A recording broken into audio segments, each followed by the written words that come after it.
Betsy Tacy novel. Betsy Tacy 1940 is the first volume in the Betsy Tacy series by Maud Hart Lovelace. The book is mostly about the adventures of 5-year-old Betsy Ray and her new best friend, Tacy Kelly. It takes place in fictional Deep Valley, Minnesota, based on Mankato, Minnesota, the author's hometown. This first book is set in roughly 1898–1899.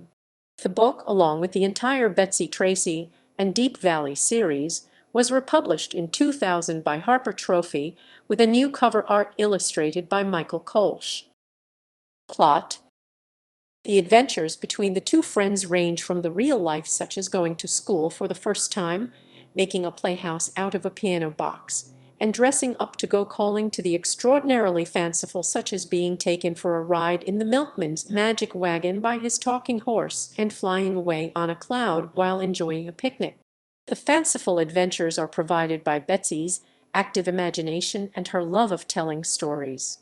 The book deals with the themes of shyness, with the birth of new siblings, with the joys of an active imaginations, and even touches on death within the family. Main characters: Betsy Ray Elizabeth Warrington Ray, the main character of the series, based on Maud Hart Lovelace herself as a child. Betsy is a gregarious, imaginative child. She dreams of being a writer. She loves to tell stories above all else. She is described as chunky with brown braids that stick out from behind her ears. Tacy Kelly Anna Anastasia Kelly, Betsy's best friend, based on Maud's friend Frances Vick Kenny. A very bashful child with a sensitive soul who loves listening to Betsy's stories and helps embellish a few. She's a spindly with long red ringlets. Julia Ray, Betsy's older, somewhat bossy sister.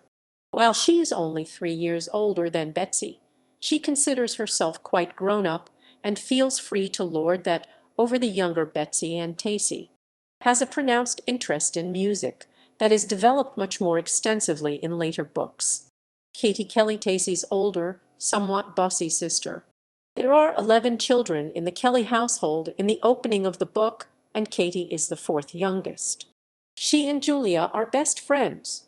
Margaret Ray, a new baby born to the Rays during the course of the book. Betsy at first feels jealous of the newcomer usurping the baby spot, but after a talk with Tacy, realizes the fun of being an older sibling. Beatrice Kelly, Tacy's baby sister, who dies shortly before Easter. Just as Tacy comforted Betsy in the gaining of a new sibling, Betsy comforts Tacy in the loss of a sibling. Papa Robert Ray and Mama Julia Warrington Ray, Betsy's parents. Papa runs a shoe store while Mama minds the home. Her parents aren't particularly well developed until later books. Tom, a neighborhood boy who plays the violin and has a little crush on Tacy. Tib Muller, Thelma Muller, a little girl who moves into the neighborhood shortly before the end of the book. She's tiny and blonde and knows how to stand on her head. She lives in a chocolate-colored house with a pane of colored glass over the door. She meets Betsy and Tacy because they left Mrs. Ray's calling cards in the Mullers' mailbox. Mrs. Muller returned the call, and the three girls eventually met. All become best friends in the 2 years in between the first book and the second.